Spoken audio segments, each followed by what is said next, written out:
Students, I welcome you again to our science class. You know, we are doing chapter 6, that is tissue, and we are through with the what we say all the chapter theory, as well as we have done its summary.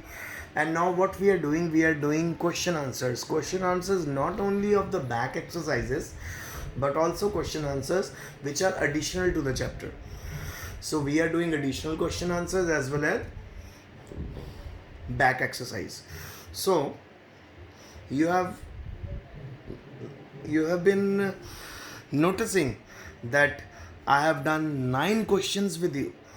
So today what I'm going to I'm going to continue with the question number 10, and which is a small answer type question. तो इस question में आपको क्या बताना है बेटा? आपको simple tissues का नाम बताना है.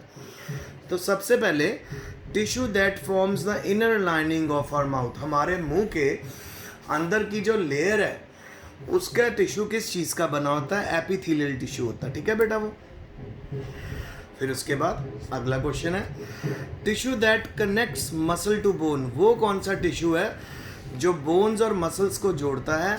उसको बोलते हैं बेटा टेंडन. याद रखना, टेंडन जोड़ता है बोन्स और मसल्स को. ठीक है, टेंडन बोन और मसल्स को जोड़ता है और मसल को बोन टू बोन जो जोड़ता है ना, उसको हम बोलते हैं लिगामेंट. लिगामेंट बोन को बोन से जोड़ता है, टेंडन मसल को बोन से जोड़ता है. नेक्स्ट है बेटा tissue that transport food in plant. ये तो मैंने बहुत अच्छे से आपको करवा दिया. उस टिश्यू का नाम पूछ रहा है जो फूड प्लांट में ट्रांसपोर्ट करता है, तो वो है बेटा हमारा फ्लोएम. फिर है tissue that stores fat in our body. हमारी बॉडी में फैट स्टोर करने वाले टिश्यू का नाम बताइए. उसको हम एडिपोज टिश्यू बोलते हैं. और मैंने आपको याद है करवाया था कि जो भी एडिपोज टिश्यू होता है वो एक तरह का शॉक एब्जॉर्बर का भी काम करता है. शॉक एब्जॉर्बर का मतलब होता है बेटा ये जब भी हमें कोई चोट लगती है वो उस चोट के शॉक को एब्जॉर्ब कर लेता है और उसको इंटरनल ऑर्गन तक नहीं पहुंचने देता.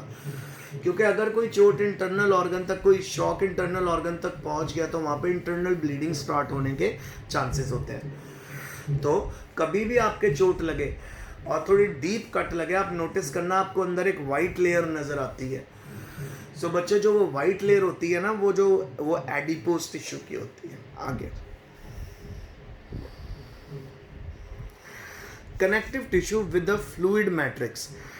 कनेक्टिव टिश्यू जिसमें फ्लूइड मैट्रिक्स प्रेजेंट होती है उसको क्या बोलते हैं? ब्लड. नेक्स्ट है जी tissue present in the brain. हमारे ब्रेन में कौन सा टिश्यू होता है? तो वो होता है बेटा जी नर्वस टिश्यू.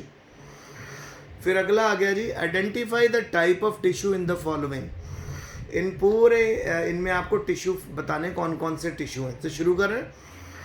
सबसे पहले स्किन किस टिश्यू की बनी होती? स्किन बनी होती जी stratified squamous epithelial tissue. Stratified squamous epithelial tissue. फिर है जी बार्क ऑफ ट्री. जो ट्री की जो बार्क होती है यानी जो हार्ड पार्ट होता है वो किसका बना होता है? वो बना होता है हमारा सिंपल परमानेंट टिश्यू का. फिर बोन किसकी बनी होती है? बोन बनी होती है बेटा कनेक्टिव टिश्यू की. अच्छा, बार्क ऑफ ट्री के बारे में मैं आपको बताता हूँ. जो पेड़ की छाल होती है, पेड़ की छाल वो होती है जी हमारी सिंपल परमानेंट टिश्यू से बनती है. फिर किडनी के जो ट्यूब्यूल्स होते हैं उनकी लाइनिंग किस चीज़ से बनती है? तो जी किडनी के ट्यूब्यूल्स की जो लाइनिंग है वो बनती है बेटा क्यूबॉइडल एपिथेलियल टिश्यू से. फिर है जी वेस्कुलर बंडल किसके बने होते हैं? कॉम्प्लेक्स परमानेंट टिश्यू के. तो बेटा आपको ऑलरेडी पता है कि आप लोगों का अब ऑफिस टेस्ट है, 20 मार्क के 20 क्वेश्चंस आने, 1 मार्क ईच के आपको. और वो जो आपको आएंगे जी वो आएंगे आपको मल्टीपल चॉइस क्वेश्चन, यानी चार ऑप्शंस होगी, इनमें से एक राइट होगा. तो बेटा ये सारे जो आपको यहाँ पे नज़र आ रहे हैं ना छोटे छोटे पॉइंट्स, इनमें से मैं क्वेश्चन पेपर बनाऊंगा आपका. सो मेरा आपको यही सजेशन है कि इनको अच्छे से याद कर लेना ताकि आपको प्रॉब्लम ना आए. आगे चले. ओके जी.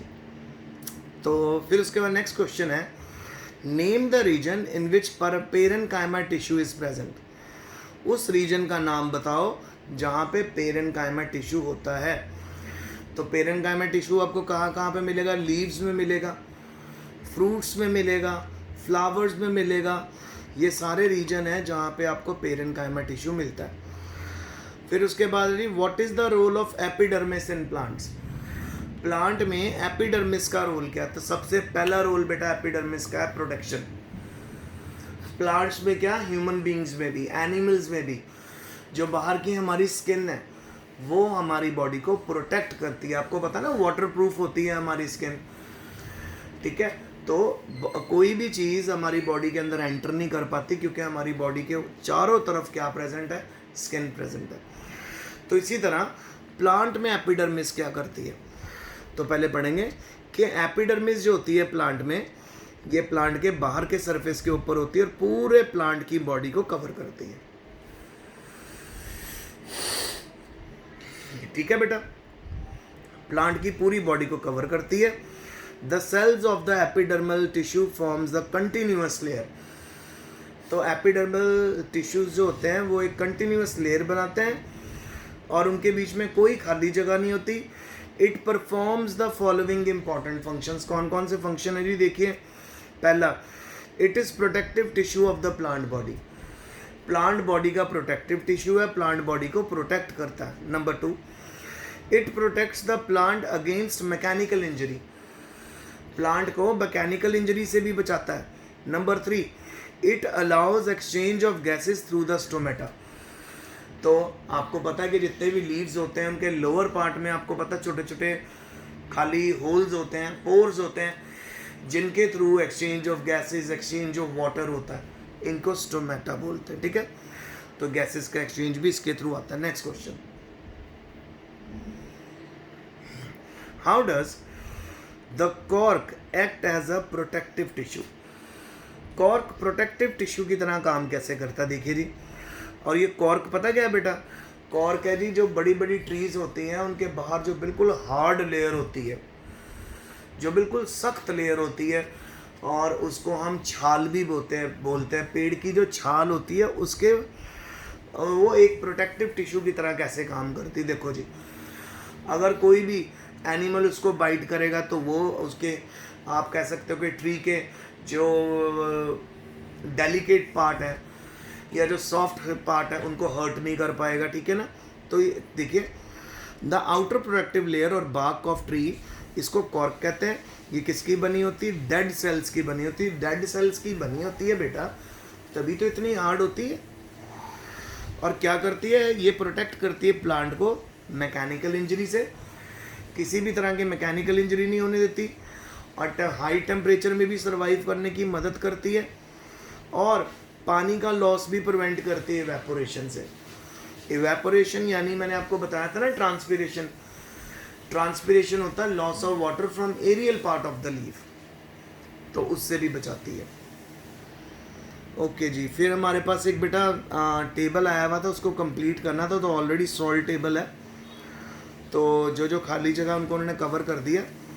तो देखो जी, परमानेंट टिश्यू दो में डिवाइड हो रहा था, एक तो सिंपल में और एक कॉम्प्लेक्स में। सिंपल और कॉम्प्लेक्स में डिवाइड हो गया। फिर उसके बाद सिंपल को आगे डिवाइड किया गया 3 भागों में, पेरेन्काइमा, कोलेन्काइमा, स्क्लेरेन्काइमा।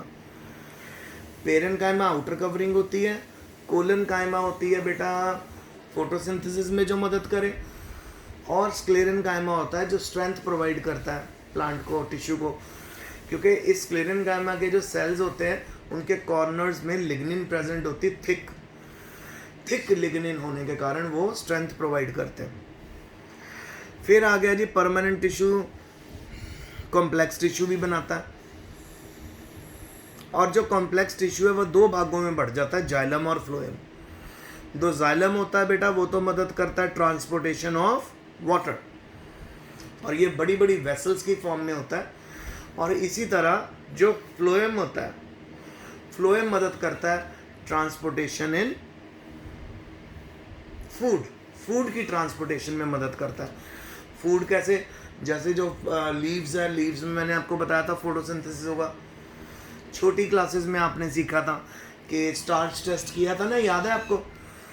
तो स्टार्च टेस्ट क्या होता है, जिसके अंदर हम आयोडीन का सोल्यूशन डालते हैं और हम चेक करते हैं, लीफ के ऊपर डाल देते हैं। अगर तो लीफ पर्पल हो गया तो उसके अंदर स्टार्च बनी है।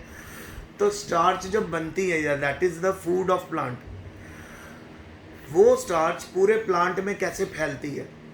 वो फैलती है फ्लोएम की मदद से। फूड ट्रांसपोर्ट होता है फ्लोएम की मदद से, और वाटर ट्रांसपोर्ट होता है जाइलम की मदद से। सो बेटा हमारी कल क्लास होगी, ऑनलाइन गूगल मीट क्लास होगी, तो उसमें आप मुझे ज़रूर मिलना, ताकि मैं आपको सारा चैप्टर अच्छे से रिवाइज़ करवा दूं, ताकि आपको आपके टेस्ट में कोई प्रॉब्लम ना आए। फिर से सारे क्वेश्चन आंसर डिस्कस हो गए हैं इस चैप्टर के। बस अब आपका काम शुरू है, इन क्वेश्चन आंसर्स को अच्छे से याद कर लो। खासकर उन क्वेश्चन आंसर्स को याद करना जो शॉर्ट आंसर है, क्योंकि और अच्छे से याद करना है, क्योंकि बेटा 20 शॉर्ट आंसर क्वेश्चन आने हैं, और वो ऑब्जेक्टिव आएंगे, मल्टीपल चॉइस आएंगे, और उन मल्टीपल चॉइस क्वेश्चन आंसर्स में आपको क्या करना है, आपको टिक करना है जो आंसर आपका राइट है। सो बच्चों, आज का लेक्चर यहीं तक है। Signing off for today. Best of luck, stay home, stay safe, and if you have any query, आप गूगल मीट क्लास में मेरे से अपनी क्वेरी रिजॉल्व करवा सकते हो। I am always available.